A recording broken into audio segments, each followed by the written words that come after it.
ہمارے مولویوں کی لمبی چوڑی تقریروں کی ضرورت بھی آپ کو نہیں ہے، صرف ایک دو باتیں آپ سے عرض کروں گا۔ حضرت عمر رضی اللہ تعالیٰ عنہ کا فرمان ہے کہ لمبی چوڑی کی تقریروں کی ضرورت نہیں ہے، 24 گھنٹوں میں انسان صرف سوچے کہ یہ سارے سب کچھ میری جو جوانی ہے اور یہ میرا قد و قامت ہے اور جس قد کا میں مالک ہوں، جس جسم پر میں محنت کر رہا ہوں، جن بچوں کو جو میرے آنکھوں کی ٹھنڈک ہے اور ایک ان کو دیکھ کر کے دل کو سکون ہوتا ہے اور گھر سے بے چین رہتا ہوں، باہر گھر میں جب آ جاتا ہوں چین حاصل ہو جاتا ہے،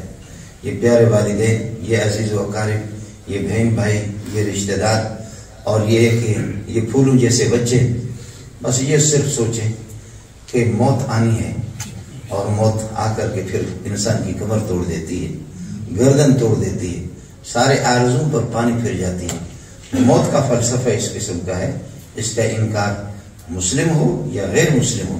کوئی بھی اس کا انکار نہیں کر سکتا۔ اگر آپ یہ ہے کہ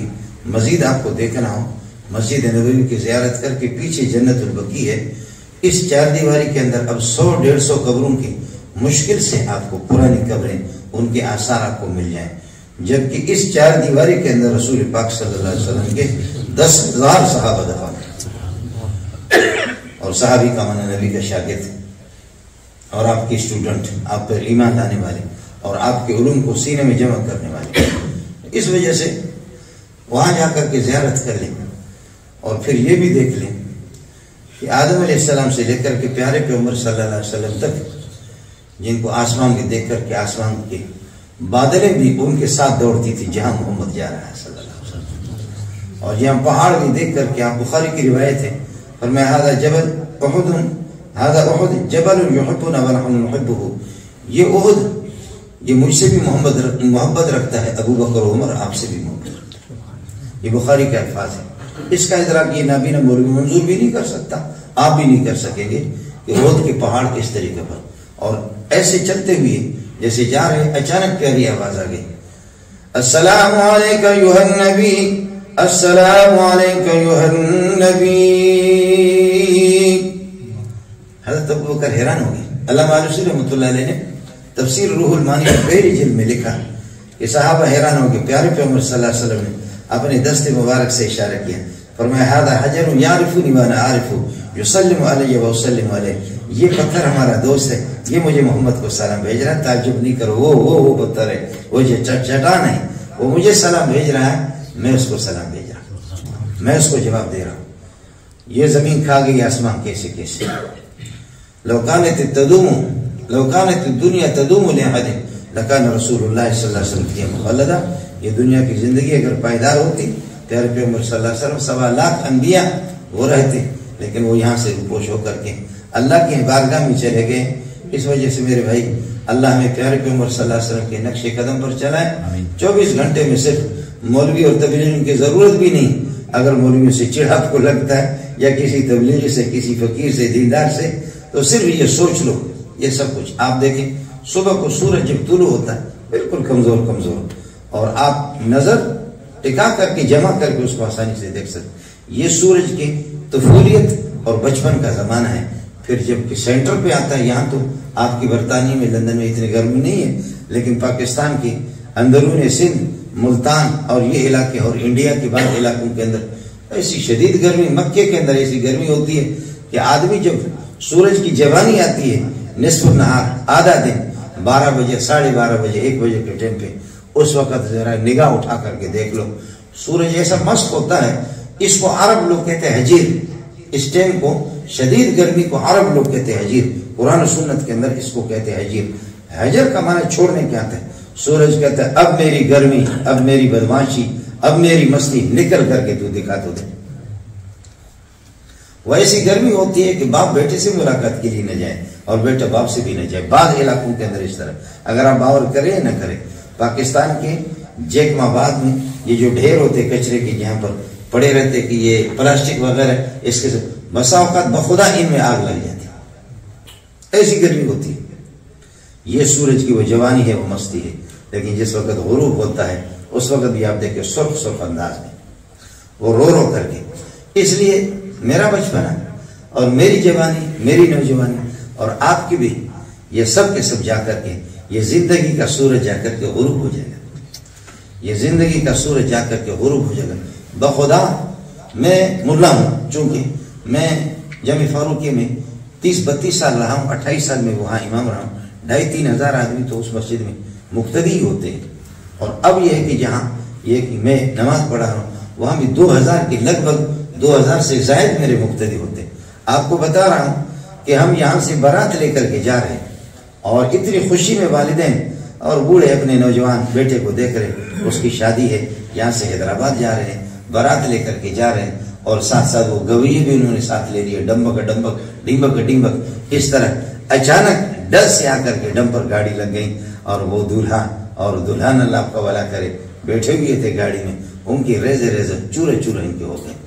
وہ خدا ہے جو منٹوں میں ہنسا بھی سکتا ہے، اور وہ خدا ہے منٹوں میں رلا بھی سکتا ہے۔ میں سردی سے بھی ڈرتا ہوں، گرمی سے بھی ڈرتا ہوں، بچھو سے بھی ڈرتا ہوں، سانپ سے بھی ڈرتا ہوں، کتوں سے بھی ڈرتا ہوں، یہ سب سے، بیماری سے بھی ڈرتا ہوں، اور اللہ کو غم سے بھی ڈرتا ہوں۔ یہ سب کچھ میں بچھو کے سامنے بے چین ہوں، کتوں سے بھی ڈرتا ہوں، بھیڑیا سے بھی ڈرتا ہوں، سانپ سے ڈرتا ہوں۔ خدا واسطے سوچو، جو ان سب کا خالق ہے، ہمارا خالق ہے، اس سے کیوں نہیں ڈرتا؟ اتنا تو کرو، میرے اندر ہے کیا؟ میں پیشاب کو روک بھی نہیں سکتا، میں قضاء حاجت کو روک بھی نہیں سکتا، میں پیشاب کے سامنے بھی ڈھیر ہوں، پھر بھی میں بہت بڑا آدمی ہوں، پھر بھی میں پاور کا مالک ہوں۔ کیا میرے پاور ہے؟ کیا ہے میرے پاس؟ کیا؟ اس لیے میرے بھائی، آپ چاہ رہے ہیں، میں بھی چاہ رہا ہوں خوش رہوں، لیکن کوئی ہے پیچھے جو غم میں مجھے مبتلا کر رہا ہے۔ میں چاہ رہا ہوں کہ میرے والدین عزیز و اقارب وہ صحیح اور تندرست رہے، اور ان کے اللہ کو بھلا کرے، قوت برقرار رہے۔ کون ہے میرے والد کو بوڑھا کر لیتا ہے، جو کانوں سے بھی بہرا ہو جاتا ہے، آنکھوں سے بھی نابینا ہو جاتا ہے، اور باتھ روم جانے کا بھی محتاج ہوتا ہے۔ میں چاہتا ہوں کہ میرے بچے خوش ہوں، لیکن یہ کہ میرے بچوں کو خوبصورت بچے ماں کے پیٹ سے پیدا ہو کر یا 4-5 سال کے بعد کوئی لنگڑا لوڑا اپاہج ہو جاتا ہے، ان کو دیکھ کر کے میرا کلیجہ باہر آتا ہے، میرا کلیجہ باہر آتا ہے۔ کیا ہے کمائی کس چیز کی، بھاگ دوڑ کس چیز کی؟ بچے میں نے دیکھا ہاتھوں سے مفلوج اس طریقے پر سر ہے، قربان جاؤں والدین کی، وہ کیسے ان کو اٹھاتے ہوں گے؟ یہ ہے کوئی پیچھے کوئی ذات ہے، اللہ کا بھلا کرے، جس نے پھولوں کے اندر وہ خوبصورتی رکھی ہے، میرے اندر ایسی خوبصورتی نہیں رکھی۔ پھولوں سے خوشبو آ رہی ہے، مجھ سے وہ خوشبو نہیں آ رہی۔ کوے کو پرندوں کو اڑاتا ہے، مولوی صاحب اڑ نہیں سکتا۔ کوے کو پرندوں کو اڑاتا ہے، لیکن یہ کہ مولوی صاحب اڑ نہیں سکتا۔ آپ کے جہاز تو باہر ابھی بنے، لیکن لاکھوں سال پہلے سے پرندے اڑ رہے، مچھر پہلے سے اڑ رہا ہے، مکھی پہلے سے۔ یہ اڑنا کوئی کمال نہیں ہے، یہ تو مکھی پہلے سے اڑ رہی ہے۔ کمال اس کا ہے جو زمین پر رہتے ہوئے آسمان کے فرشتوں کو بلائے محمد کی زیارت کے لیے مدینہ کی گلیوں میں۔ کمال اس کا ہے، کمال اس کا ہے کہ ابو بکر، عمر، عثمان، علی کی زیارت کے لیے آسمان کے فرشتے وہ آ جائے، اسی کا کمال۔ اس لیے جس چیز میں اللہ نے کمال رکھا ہے، ہمارے نبی نے جو ہمیں جو تعلیمات دی ہے، جن کی وجہ سے انسان باکمال بن جاتا ہے، اللہ کی رضا میں منظور نظر بنتا ہے، اس کے لیے بھاگ دوڑ کرنا ہوگا۔ پھر یہ کہ اس دنیا کی زندگی میں، یہ دنیا بھی سکھ والی زندگی، یہ دنیا کی زندگی بھی سکھ والی زندگی گزرے گی، آخرت والی بھی۔ مولانا نے اعلان کر دیا، میں نے کہا میں اس کی تکذیب نہ کر دوں، ایک طالب علم ہوں، اس وجہ سے میں نے کہا کہ چلو اپنے بھائی جان کی تصدیق کے لیے تھوڑی سی گفتگو آپ سے کر لوں۔ اللہ آپ کا حامی ہو، اللہ آپ کا ناصر ہو، اللہ آپ کے علم میں، عمل میں، امور میں برکتیں عطا فرمائے، رزق میں برکت عطا فرمائے، ڈھیروں خوشیاں آپ کو نصیب فرمائے۔ ہم تو رہتے ہیں دیار غیر میں آپ کو دیکھ کر کے میں پریشان ہوتا ہوں، کہتا ہوں اللہ جس امن میں ان کو آپ نے رکھا ہے، اے اللہ اسی امن میں ان کو رکھ لے۔ جس امن میں آپ کی تعداد اتنی نہیں ہے، آپ کی تعداد اتنی نہیں ہے، بہت تھوڑے ہیں، لیکن صرف آپ کے لیے یہی دعا کر سکتا ہوں، پاک پروردگار ان ماؤں کی اور ان بہنوں کی، ان بیٹیوں کی، بے کس بے سہارا ان خواتین کا آپ کو واسطہ ہے، ان کو سکھ میں رکھ لے، اور ان کو پروردگار مصیبتوں سے، آفتوں سے ان کی حفاظت فرما لے۔ آپ کے لیے دعا کرتا رہوں گا، اور آپ سے دعاؤں کی بھیک مانگ رہا ہوں۔ تبلیغی جماعتوں کے ساتھ جڑ جاؤ، علماء کی مجلسوں میں